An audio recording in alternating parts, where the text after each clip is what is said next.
माँ काली, स्वयं महादेव, महादेव की सारी शक्तियां किसी के शरीर में नहीं आती। ये लोगों को भयभीत करने का तरीका होता है जिससे आप उसको ठग सकिए, क्योंकि ये उन्होंने अपने जीवन में देखा था। सुनी सुनाई बात नहीं है ये, मैं कहता आंखन देखी, आंखों से देखा हुआ, खुद में अनुभूत किया हुआ जो था उन्होंने बताया।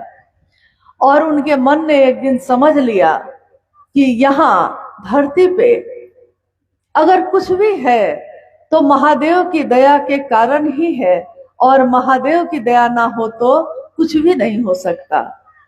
अगर कोई सबसे बड़ा है, किसी भी रूप में है, तो सबसे बड़े पे स्थान पे महादेव स्वयं बैठे हैं। कोई देवी है, देवता है, तो उन देवों के देव भी महादेव है।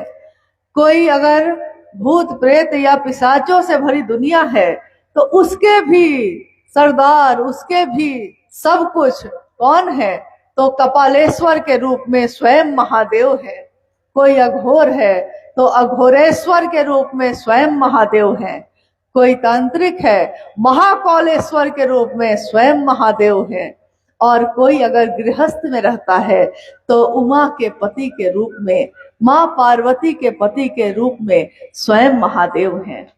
कोई अगर अर्धनारीश्वर का रूप है, यानी पुरुष और स्त्री का संतुलन है, स्वयं महादेव हैं। उन्होंने कहा ये धरती, ये आकाश, ये अग्नि, ये हवा, ये जल, इसका पत्ता पत्ता अगर है तो महादेव है। घास की एक पत्ती भी, हमारे खेतों में अनाज जो लगे हैं वो अनाज की बालियां भी, अगर महादेव की दया ना हो तो उसमें बालियां भी नहीं आ सकती। ऐसे हैं महादेव।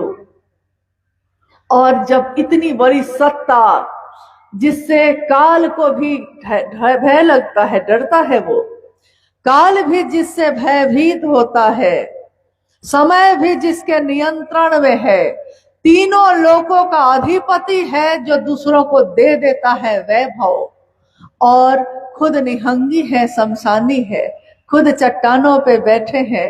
दुनिया को संपत्ति चाहिए तो संपत्ति दे देते हैं, लेकिन दुनिया को ये समझाते हैं कि संपत्ति से जीवन नहीं चलता, सिर्फ पैसे से भूख खत्म नहीं होती।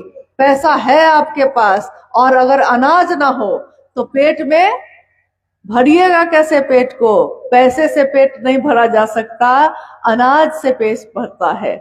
और अनाज पैदा कैसे होता है? क्या हमारे